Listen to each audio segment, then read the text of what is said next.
El que toque un centavo yo mismo lo voy a meter preso. Y aquí está el comisionado de las CCIs. If anyone touches a cent, I'll put you in jail myself. That's Nayib Bukele speaking in front of his cabinet early in the COVID-19 pandemic as he announced strict lockdown rules noticed around the world, as well as lesser-known measures to dismantle public procurement protocols that protect against fraud. His ministries were tasked with administering millions of dollars of relief money that they refused to report to congressional auditors or, as evidence of foul play came into the picture, turn over to anti-mafia prosecutors. I'm Roman Gressier, the editor of Faro English. This is our weekly podcast, Central America in Minutes.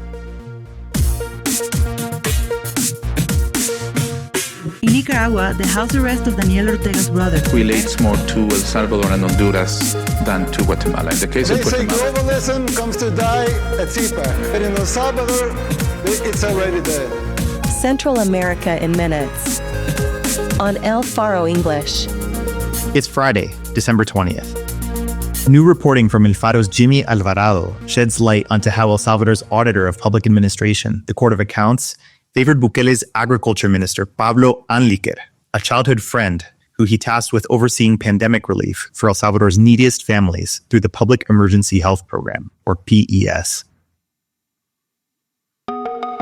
According to a report published by El Faro English 2 weeks ago, auditors found irregularities in 2021, totaling $133 million of COVID-19 spending. That's half of Anliker's 2020 budget. He signed off on contracts to shady vendors and shell companies for products either overcharged or underdelivered to El Salvador. On these grounds, Anliker and a group of employees were put on financial trial before the Court of Accounts. But according to a follow-up story that we published yesterday on our front page, the court drafted a resolution finding Anliker innocent, while 6 of his subordinates would be held liable for paying back the lost public funds.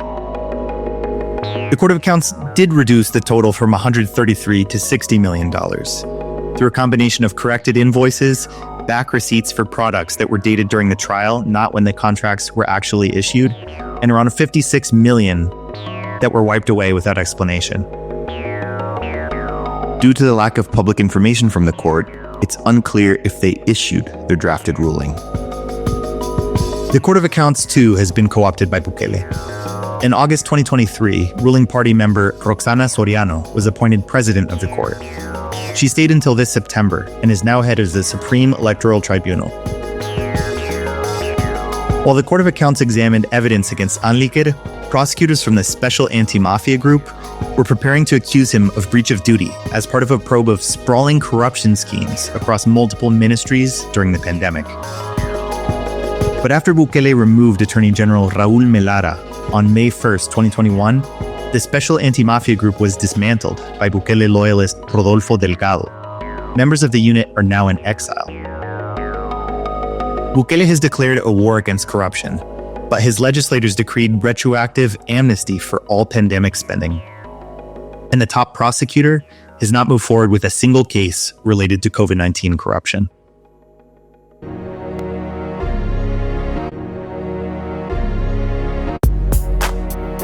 On Wednesday, Bukele announced he had secured a much sought-after deal with the International Monetary Fund for $1.4 billion. This was a major lifeline. The government narrowly averted a broad default in his first term, including through a controversial pension reform and bond buybacks at lower prices than issued.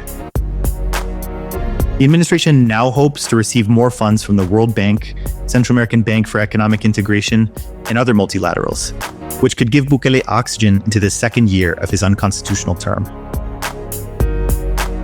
In June 2021, the Bukele-controlled Assembly passed the Bitcoin law, rankling both the IMF and members of the US Congress from both parties. It also attracted a cast of crypto barons eager to write the country's laws for what Bukele promised would be a booming local crypto industry. Some of Bukele's courtesans are either internationally sanctioned or in prison.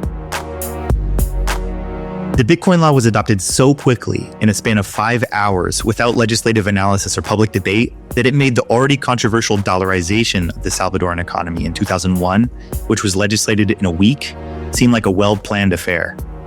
When the IMF called for its repeal 2 years ago, Bukele tried to taunt the IMF on Twitter with Bitcoin memes. Now, as part of the agreement struck with the fund, he has done just that. Private sector acceptance of Bitcoin will be officially voluntary.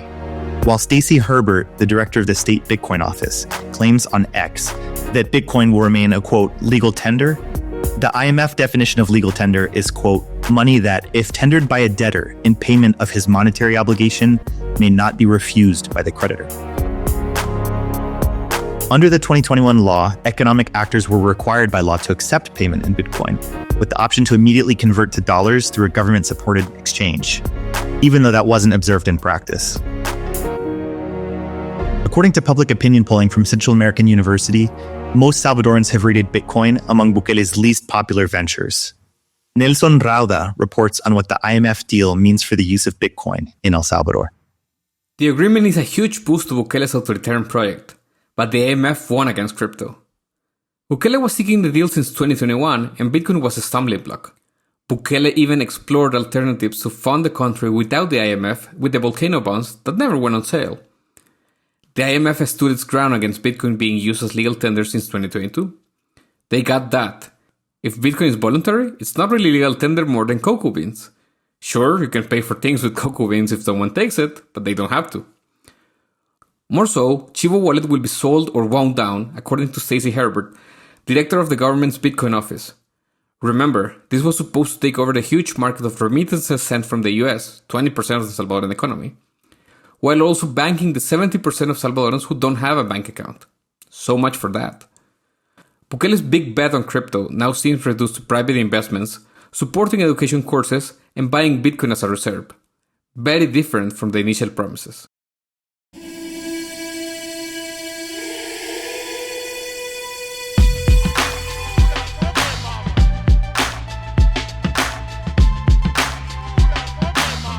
As El Salvador returns to the arms of the US dollar, Nicaragua is running in the opposite direction.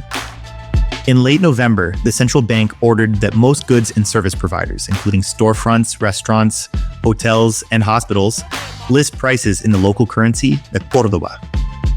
Credit and debit card transfers must also be paid out in córdobas, although for now the measure does not touch remittances, which last year generated a record $4.6 billion, a 40% increase from 2022, and representing a quarter of Nicaragua's gross domestic product. As exiled paper La Prensa recalled in a December 9th editorial, the dollar is not an official legal tender, but crawled its way into common use after hyperinflation in the 1980s. Nicaraguans were interested in a more stable store of value. But the lack of control over the supply of dollars, which takes up space in the economy, translated to reduced state control over fiscal and monetary policy. Like in El Salvador, where the US dollar as the only official currency for 2 decades meant hardly any control and was subject to intense public debate, the Nicaraguan regime has expressed intent for a decade to de-dollarize the economy. La Prensa's editorial board wrote, instead of creating an environment that encourages greater use of córdobas relative to the dollar, the central bank has imposed the exclusive use of córdobas, as though monetary credibility can be established by decree. They added, if the regime continues to restrict dollar usage through imposition rather than incentives, additional coercive measures could follow. Close quote. These measures are also rhetorically important. Laureano Ortega, the son of the presidential couple, and envoy to Russia and China, who are both members of the BRICS economic group, has called for ending the, quote, global dictatorship of the dollar. The United States continues to be Nicaragua's largest trading partner. The U.S. Congress has expressed interest in financial sanctions, including the Free Trade Agreement, CAFTA. And monetary policy could be a sore spot for the Trump administration. Despite receiving raucous applause from some Bitcoiners, Trump has threatened consequences for countries challenging the still mostly dollar-based global financial system. Between the dollar and Bitcoin, it appears that more than one regional leader would like to have their cake and eat it too.